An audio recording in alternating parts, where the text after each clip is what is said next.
Pemirsa, jangan lupa subscribe channel YouTube Official UTV, like dan bunyikan lonceng notifikasi Anda.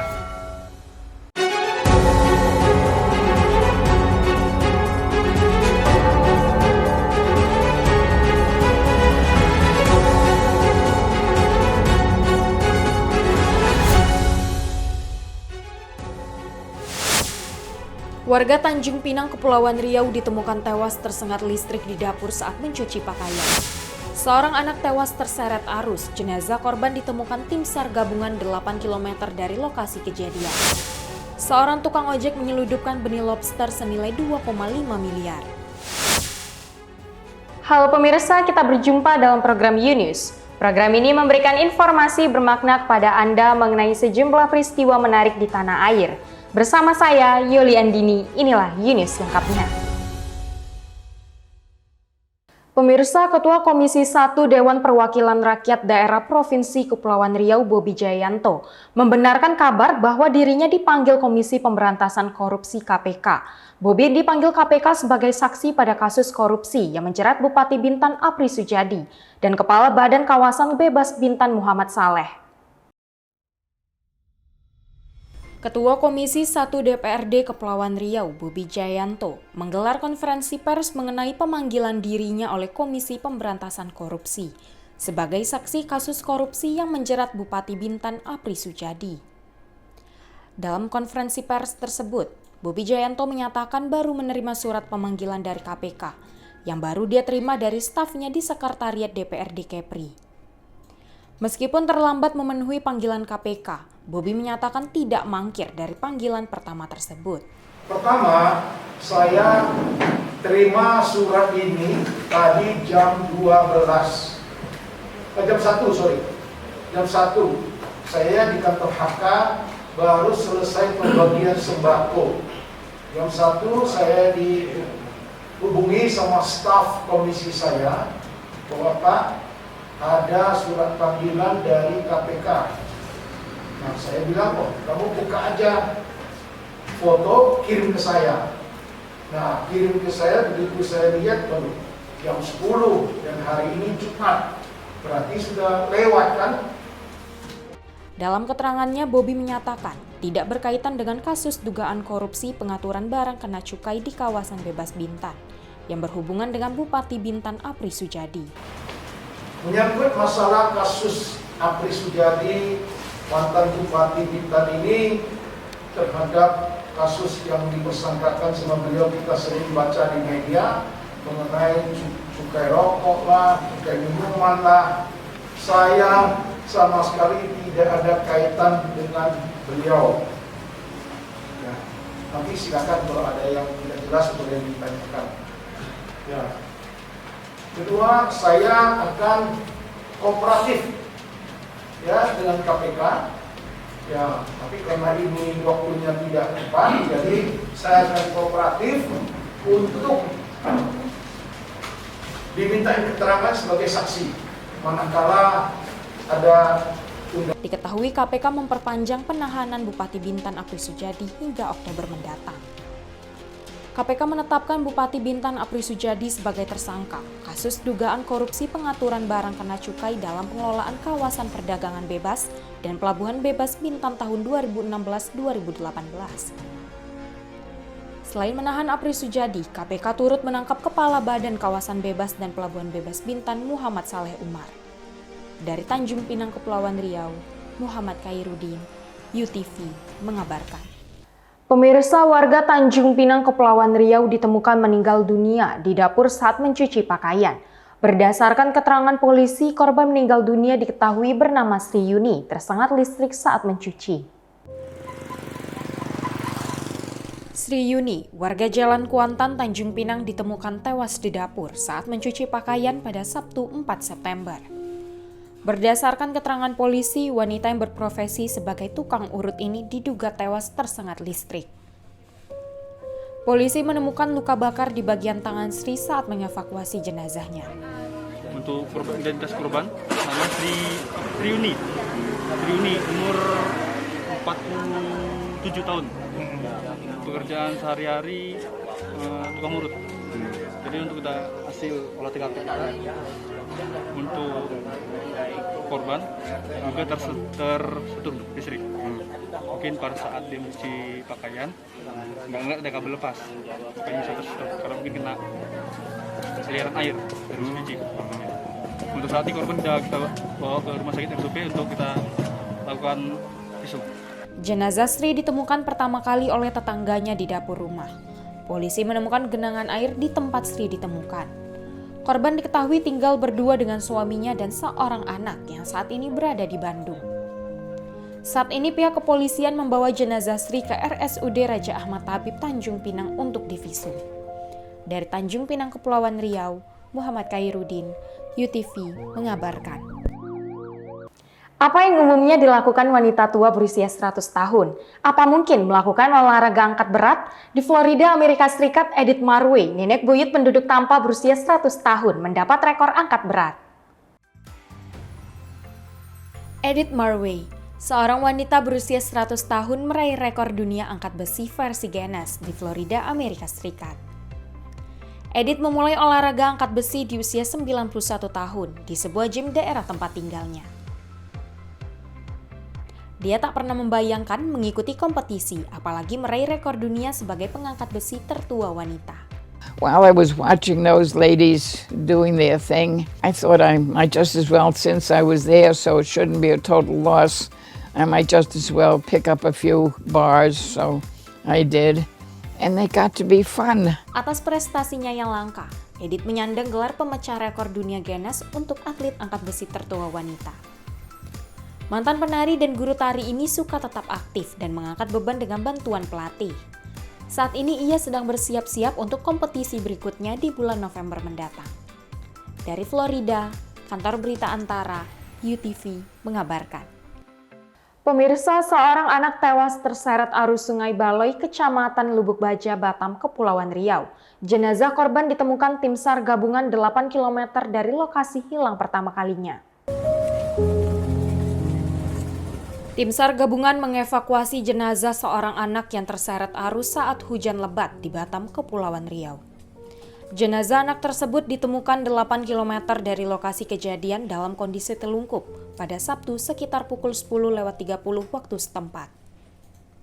Dan tim Pos SAR Batam, Wawan, menyatakan pencarian korban sudah dilakukan sejak Jumat kemarin. Alhamdulillah ya, telah ditemukan korban yang kita cari itu sekitar jam 10.30. Bahkan jam 10.30 itu sekitar kalau di posisi yang di sini sekitar 1 mile. Jadi ketemunya di sebelah sana. Jadi ketemunya itu dalam posisi telungkup. Nah, posisi telungkup ditemukan oleh SAR gabungan. Setelah korban ditemukan, korban langsung dibawa ke Rumah Sakit Bayangkara Batam untuk selanjutnya diserahkan ke pihak keluarga.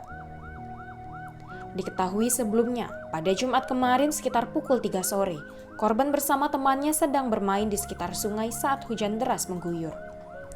Arus sungai yang kuat menyeret Dimas dan tak bisa ditolong oleh temannya. Tim SAR gabungan langsung terjun ke lokasi kejadian untuk melakukan pertolongan. Namun karena cuaca yang buruk dan kondisi malam yang gelap, pencarian terpaksa dihentikan. Sabtu pagi pencarian dilakukan dan tim SAR menemukan jasad korban sudah meninggal dunia. Dari Batam, Kepulauan Riau, Engesti Pedro, UTV mengabarkan. Pemirsa, sertifikat vaksinasi COVID-19 Presiden Joko Widodo beredar di dunia maya. Data pribadi milik kepala negara berupa nama lengkap, nomor induk kependudukan, tanggal vaksinasi, serta nomor batch vaksin bocor di platform Twitter. Dunia maya Twitter diramaikan dengan beredarnya sertifikat vaksinasi Presiden Joko Widodo. Bocornya data pribadi Presiden membuat netizen khawatir tentang kasus pencurian data pribadi yang selama ini marak terjadi. Wakil Ketua DPR RI Sufmi Dasko Ahmad saat ditemui di Kompleks Parlemen Senayan, Jakarta pada Jumat 3 September, menyebut bocornya sertifikat vaksin Presiden memperkuat dugaan banyak kalangan tentang praktik pencurian data yang digunakan untuk kepentingan pihak tertentu.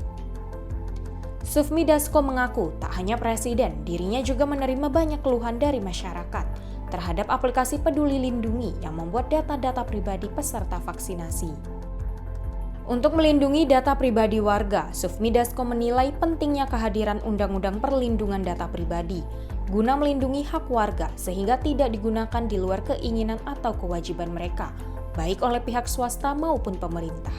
Dan memang diperlukan, sudah berulang kali kita bilang bahwa perlindungan data pribadi itu penting, sehingga hal-hal seperti ini yang paling terakhir adalah sertifikat vaksin Pak Jokowi kemudian beredar di media sosial demikian. Terkait banyaknya keluhan terhadap aplikasi Peduli Lindungi, Menteri Kesehatan juga telah memberikan keterangan melalui rapat bersama Komisi 9 bahwa pemberlakuan aplikasi Peduli Lindungi akan terus disempurnakan sehingga kebocoran data tak terulang kembali. Dari Jakarta, Kantor Berita Antara, UTV, mengabarkan. Pemirsa, polisi berhasil menggagalkan penyeludupan 9.382 benih lobster senilai 2,5 miliar rupiah di Pelabuhan Ratu, Banten. Pelaku diketahui berprofesi sebagai tukang ojek dan sudah 10 kali menyeludupkan benih lobster. Petugas Direktorat Polairut Polda Banten menggagalkan penyeludupan 9.382 ekor benih lobster senilai 2,5 miliar rupiah. Tersangka yang diamankan berinisial BY, warga Bayah, Kabupaten Lebak, berprofesi sebagai tukang ojek. Untuk mengelabui petugas, tersangka mengemas benih lobster dalam 50 kantong plastik yang disimpan dalam karung. Dari 9.382 ekor benih lobster yang diamankan, 8.972 ekor benih lobster adalah jenis pasir, dan 410 ekor lainnya merupakan jenis mutiara. Kabid Humas Polda Banten AKBP Sinto Silitunga mengatakan, tersangka dijanjikan diupah Rp400.000 untuk sekali pengantaran benih lobster. Diketahui tersangka lebih dari 10 kali menyeludupkan benih lobster dari Binuangan ke Pelabuhan Ratu. Di Polair, Polda Banten berhasil melakukan penangkapan terhadap pelaku penyelundupan benih lobster di Kecamatan Bayah, Kabupaten Lebak. Dari tangan tersangka BY diperoleh 9.382 benih lobster dengan 50 kemasan dan dimasukkan dalam satu karung. Dari keterangan lanjutan, ternyata saudara BY sudah kerap melakukan penyelundupan ini, bahkan lebih dari 10 kali setelah sejak bulan Juli sampai dengan September. Polda Banten menyangkakan pelaku ke dalam pasal pidana Undang-Undang Perikanan dengan ancaman hukuman lebih dari 7 tahun penjara. Untuk menjaga kelestarian lobster, pihak kepolisian bekerja sama dengan Balai Karantina Ikan dan Pengendalian Mutu Kelas 1 Banten akan melepas ribuan benih lobster hasil pencegahan tersebut di kawasan Pantai Carita, Kabupaten Pandeglang. Dari Kota Cilegon, Banten, Kantor Berita Antara, UTV, mengabarkan. Pemirsa, warna plat kendaraan bermotor di seluruh daerah Indonesia akan berubah pada tahun depan. Perubahan warna plat nomor kendaraan ini sejalan dengan peraturan yang diterbitkan Kapolri. Polri memberlakukan perubahan warna-warna plat nomor polisi kendaraan bermotor pada tahun depan. Peraturan perubahan warna plat kendaraan ini berdasarkan peraturan Kapolri nomor 7 tahun 2021. Di Kepulauan Riau, sejumlah daerah kawasan bebas seperti Batam, Bintan, dan Karimun akan dikenakan plat kendaraan berwarna hijau. Pergantian plat kendaraan bermotor berwarna hijau itu akan dilaksanakan secara bertahap, seperti saat penggantian plat kendaraan baru. Di daerah Kepri sendiri nanti akan menggunakan plat nomor dengan warna dasar sebagaimana yang ditetapkan di dalam Perkap tersebut. Namun pelaksanaannya ini masih tahun depan. Jadi masyarakat nanti yang akan melakukan perpanjangan tahun depan itu baru nanti mulai diberlakukan. Sedangkan untuk kendaraan bermotor yang tidak masuk dalam kawasan bebas akan menggunakan plat dengan warna dasar putih tulisan hitam. Sedangkan untuk kendaraan umum seperti taksi, angkot, atau bus penumpang tetap menggunakan plat kendaraan berwarna kuning tulisan hitam. Sesuai dengan aturan itu kan warnanya putih dengan tulisan hitam. Tulisan hitam. Ya.